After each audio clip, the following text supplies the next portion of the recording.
పెద్దలకి ముఖ్యంగా ఉత్తరాంధ్రకి సంబంధించి కాబట్టి కేవలం మిమ్మల్ని దృష్టిలో పెట్టుకొని చెప్తా ఉన్నాం. జగన్ మీకు ల్యాండ్ టైటిలింగ్ యాక్ట్ అని ఒక యాక్ట్ పట్టుకొచ్చాడు, చట్టం, ల్యాండ్ గ్రాబింగ్ యాక్ట్. అది ఉదాహరణకి ఈ బిల్డింగ్ కానీ ఆ మూలనున్న చిన్న ఇల్లు కానీ ఒక అరెకరం 50 గజాల భూమి ఉన్నా దానికంటే మనం ఒరిజినల్స్ ఇవ్వరంటే ఇంకా మనకి జెరాక్స్ కాపీ ఇస్తారంట. మనకి జెరాక్స్ కాపీ దాన్ని పెట్టుకునే మనం ఇంట్లో పెట్టుకోవాలంట. ఏదైనా గొడవలు వచ్చి ఎవడన్నా మనకి ఆక్యుపై చేస్తే, కబ్జా పెడితే, మన కన్నబాబు రాజు గారిలాగా కబ్జా పెడితే అన్ని చట్టాలుండి అన్ని ఉండే ఈ రోజున వైసీపీ ఎమ్మెల్యే కన్నబాబు రాజు గారు అడ్డగోలుగా మన కబ్జాలు పెట్టేస్తున్నారు స్థలాలు ఇవన్నీ. రేపొద్దున land titling act, Jagan land grabbing act వచ్చిన తర్వాత మీరు గొడవ పెట్టడానికి కూడా లేదు, కోర్టులకు వెళ్ళడానికి లేదు. వెళ్తే హైకోర్టుకి వెళ్ళాలి. నాకే హైకోర్టుకి వెళ్ళడానికి నేను ఆలోచిస్తాను. ఒక పార్టీని నడుపుతున్న వాడిని, ఇన్ని లక్షల మంది రోడ్ల మీదకి వస్తే లక్షల మంది జనం ఉన్నవాడిని నేనే ఆలోచిస్తాను హైకోర్టుకి వెళ్ళాలంటే. సగటు మనిషి మీ ఆస్తుల్ని కన్నబాబు రాజు గారు లాంటి వాళ్ళు దోచేస్తే రేపు భవిష్యత్తులో కోర్టులకు వెళ్ళడానికి కూడా లేదు. మహా వెళ్తే ఆఫీసుకి వెళ్ళాలంటే రెవెన్యూ ఆఫీసులకి వెళ్తే మళ్ళీ ఉన్నది వైసీపీ మనిషే ఉంటాడు. మళ్ళీ వాళ్ళు ఏం చేస్తారు, మళ్ళీ వాళ్ళే పెట్టేసుకుంటారు. రేపొద్దున మీకు అప్పో సొప్పో చేయాలి, మాకు ఆస్తి పేపర్లు తాకట్టు పెట్టాలి, ఫైనాన్షియల్ దగ్గరికి వెళ్ళాలి, ఆస్తి తాకట్టు పెట్టాలి అంటే కూర్చోబెట్టి ఎవరు మాట్లాడరు. దాని మీద జెరాక్స్ ఇస్తే ఎవరు తీసుకుంటాడు?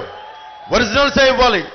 ఈ ఏపీ గవర్నమెంట్ ఒరిజినల్స్ ఇవ్వదంటే ఇప్పుడు ఇంకొకసారి ఎన్నుకుంటే వైసీపీ కన్నబాబు రాజు గారికి మీరు ఓటు వేసినా, జగన్కి ఓటేసినా మీ ఆస్తులన్నీ, మీ ఇళ్లన్నీ గాల్లో దీపం పెట్టినట్టే.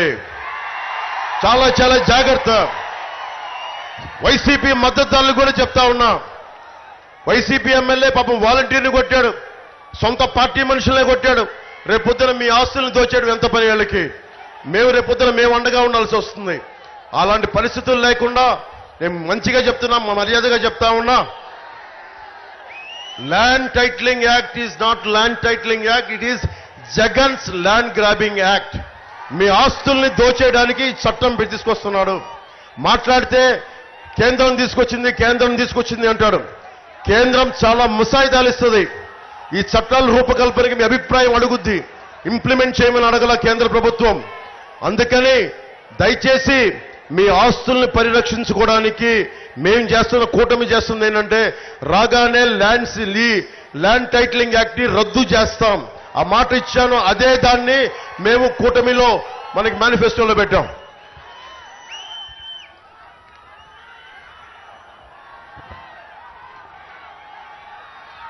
ముఖ్యంగా ఆరోగ్య బీమా నేను కొన్ని కీలకమని చెప్పి వదిలేస్తున్నాను.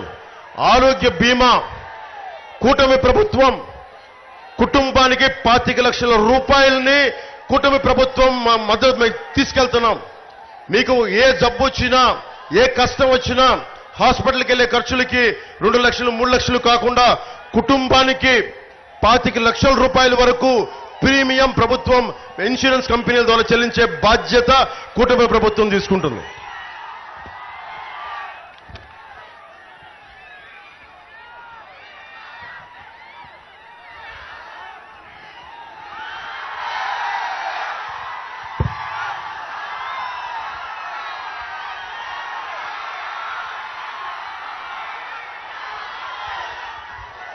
నేను ఎన్ని చెప్పినా, ఎన్ని మాటలు ఇచ్చినా కానీ మీరు ఒకటే నమ్మండి. మీరందరూ నన్ను నమ్ముతారు కదా. మీరు నమ్మే కదా నా దగ్గరికి వచ్చారు. ఈరోజు అడుగుతున్నా, నేను నా కోసం అడగట్లా ఓటు. నాకు మీరు 10 సంవత్సరాలు 2019లో